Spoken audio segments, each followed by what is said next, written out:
Well, good afternoon. It's a pleasure to be here today on the traditional territory of Treaty 6 and land also of deep significance to the Métis people of Alberta.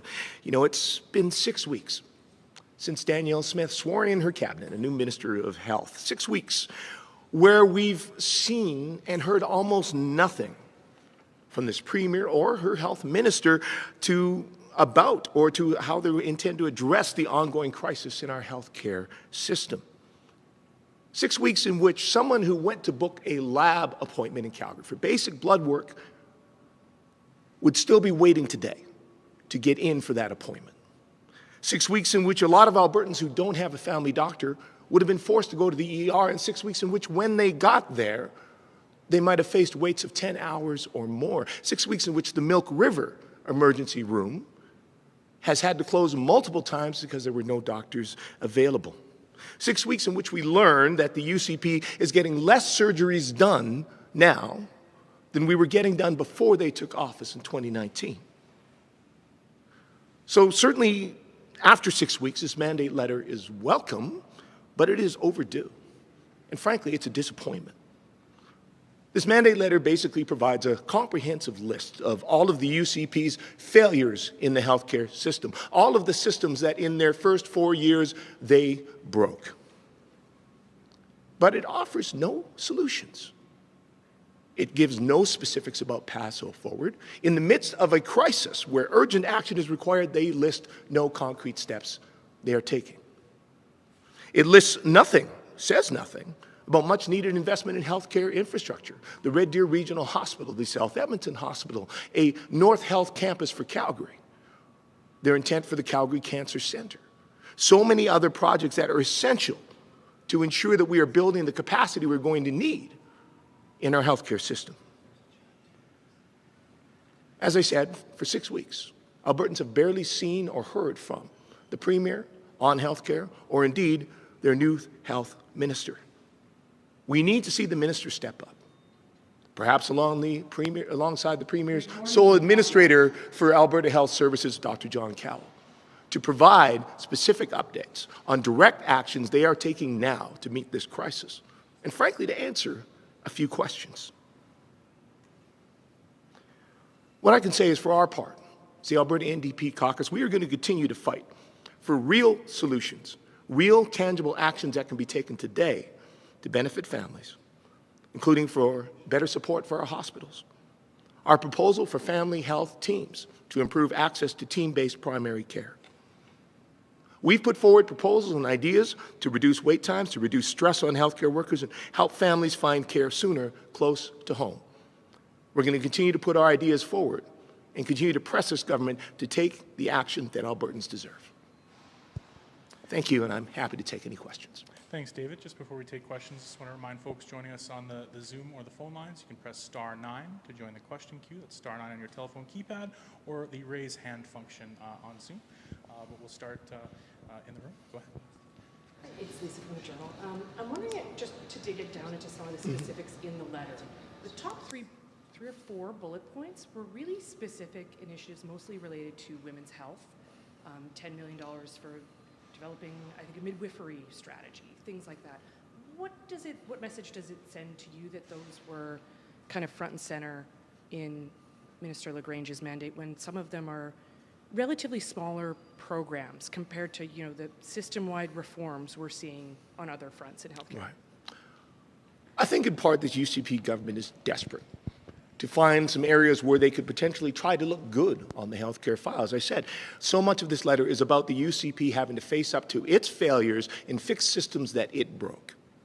We know that the impact of a lot of these UCP failures on women's health has been significant. In Lethbridge, there is a single obstetrician available to support women who are going to be giving birth in that community. There are multiple communities across this province where women are not able now, and have not been able for a number of years, to be able to give birth in their community because of that lack of support. There's a lack of access to primary care and so many other things. So certainly it is important to support things like midwifery, and that could perhaps help address some of the issues that the UCP has caused in obstetrics. And there's a number of other areas, but let's remember this is a government that also was unwilling to support our proposal to offer free contraception coverage, prescription contraception coverage for women across Alberta. So these are initiatives that I can't necessarily find fault with, but they seem a bit performative in light of the actual damage that this UCP government has done. Thanks for that. And another bullet point was very specifically asking Minister LaGrange and Justice Minister Mickey Amery to look at and assess some of the federal changes to MAID legislation. We're expecting that to be expanded next March. It was delayed, but they're expecting to be expanded to include those whose sole medical condition is a mental illness. And Premier Smith has spoken out that she is opposed to that.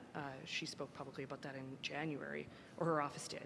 So I'm wondering what you make of that specific bullet point. And I'm sorry, I should say also LaGrange has been directed to recommend regulations for medical professionals in response to that federal change. What do you make of that move, and does it concern you? So for Premier Smith to direct Minister LaGrange to address this issue and look at regulations, that frankly is their job.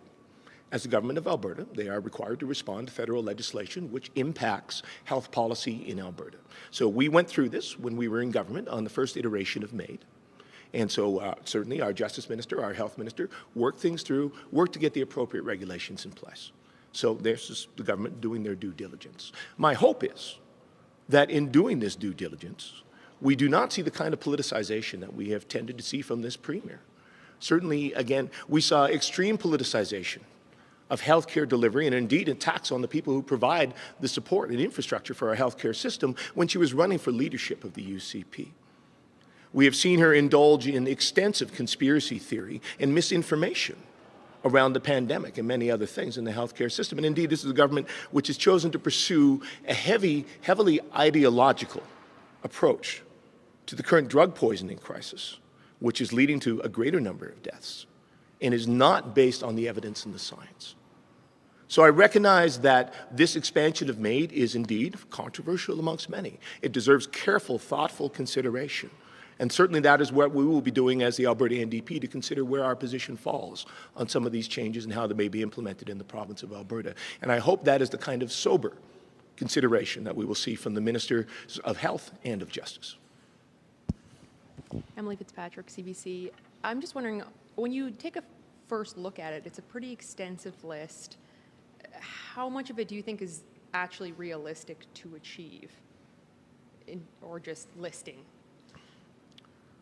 So certainly, again, this is a very extensive list. We have a healthcare system that is in crisis, and it is in crisis in Alberta in good part due to mismanagement and failures of the UCP, their implementation of ideological policies without thought for the impacts it would actually have on our healthcare workers and our system. These are the impacts of a government that chose to go to war with doctors, fight with other healthcare workers on the eve of a pandemic, and continue through it and continually put their political interests ahead of public health. So there is a lot here. This is a tall order. But frankly, this is work we cannot afford not to do. Albertans deserve to have timely access to the services they need in their community close to home. Thanks in part to the failures and mismanagement of the UCP government, they do not have that today. So this is a monumental task. We will see if the new Health Minister, Adriana LaGrange, is up to that task. And we will see if Premier Smith is able to set aside her ideology and many of her problematic previous positions to do what is right on behalf of Albertans to address these issues in the healthcare system. Certainly we as the Alberta NDP, we are going to be here not only to, certainly I think, to offer criticism where it is warranted, but to offer proposals on how we can make this better. I've spoken with a lot of frontline healthcare workers. They have a lot of ideas. We're going to help them in bringing those forward. Okay, our next question comes from the Zoom. It's from Adam Toy. Adam, go ahead.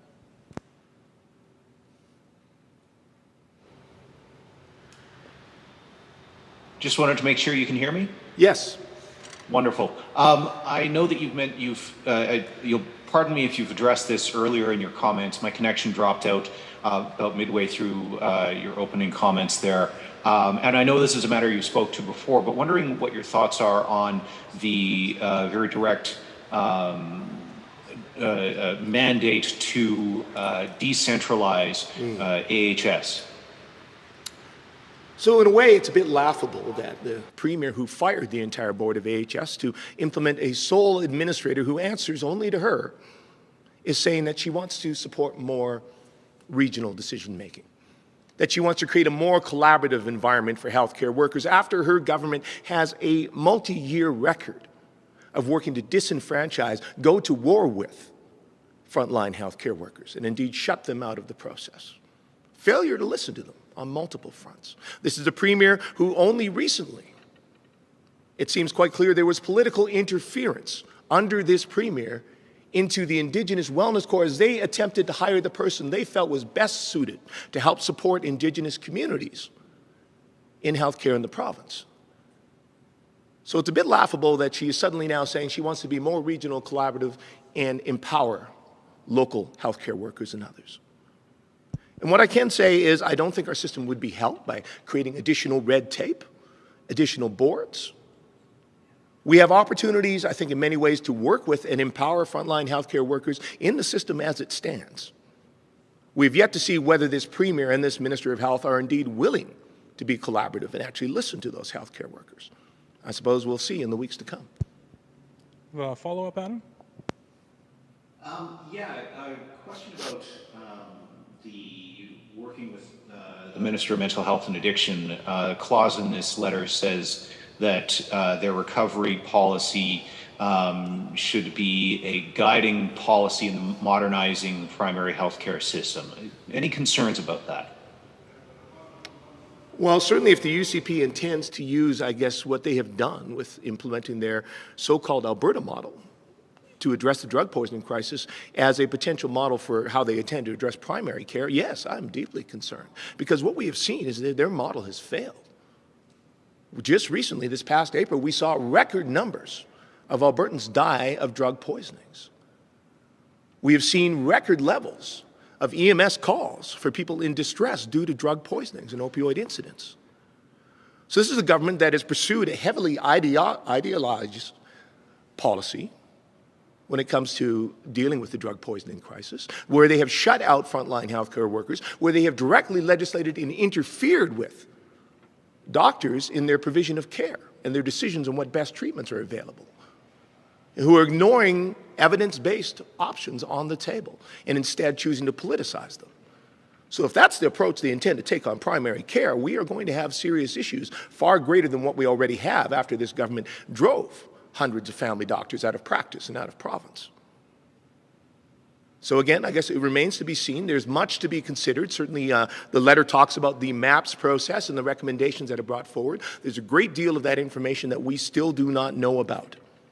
So certainly we look forward to the government bringing forward all of the reports on MAPS and a clear direction of where they intend to go with primary care and how they intend to, the Premier previously spoke quite supportively of our proposal around family health teams and investing in primary and team-based primary care. So certainly interested to see how they actually intend to implement that and bring that forward.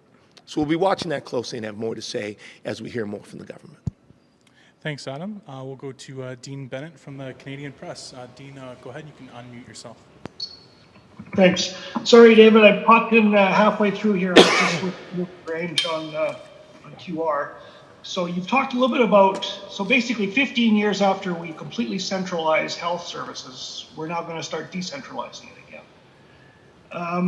From what you can see, is there any benefit to this? What are the benefits of centralization? Have there been problems, and is it a problem that decentralization can fix?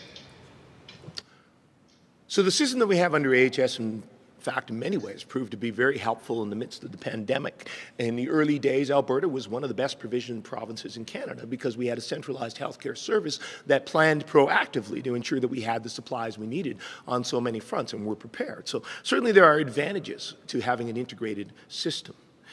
Certainly there are challenges in communication. I hear about that from frontline healthcare workers. We hear about that from people in different regions. We do need to find ways to work better with our partners across the system and ensure that all voices are being heard and considered. Danielle Smith's path of firing the entire board and appointing a sole administrator to impose her will is certainly not that. moving towards, I guess, trying to take apart the system, trying to create more local boards and that kind of devolution was frankly just going to be the continuing of more of the chaos that the UCP have created in our healthcare system. Frankly, Danielle Smith has not shown any capacity of understanding, let alone being able to transform a system as complex as health. This is a premier who didn't even understand the basics of the rule of law, even after her own justice ministers and others repeatedly explained it to her. If she thinks that she can go in and simply just rip apart the system at a time when it is already in chaos and already in crisis, in part due to so many of the decisions that were made by her government in its first term, well, I think we're going to be in for, as she said previously, a bumpy ride. Follow-up, Dean? Thanks. And sorry again if you've already addressed it, but health spending accounts have gone from the premier in her leadership race said it's going to happen. She directed Jason Coppin, make it happen, and now it's been downgraded to let's just study the feasibility of it. Why do you think that they've downgraded health spending accounts? Do you think maybe it's to do with the fact they've got some other big ticket promises now that they have to pay for in the budget? Well, frankly, Dean, this is a government showing it's not even able to provide the most basic health care services to Albertans. Right? In Calgary, people are still waiting 6 to 8 weeks for an appointment to get basic blood work done. And that's based on a policy that the UCP government spent 3 years building, implementing, and kicking off, handing that off to Dynalife.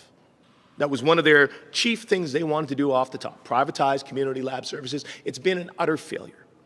So if this government cannot even manage the most basic parts of healthcare delivery, if they have messed it up that badly, it's not the time for them to be tinkering with new things like health savings accounts and the technology and all the investment that would have to go into that. The Albertans right now aren't looking for bells and whistles. They're looking for a competent government who can simply deliver the basics of healthcare. This government has failed on that count so far, and I think they'd be well served to focus on those principles now. Thanks, Dean.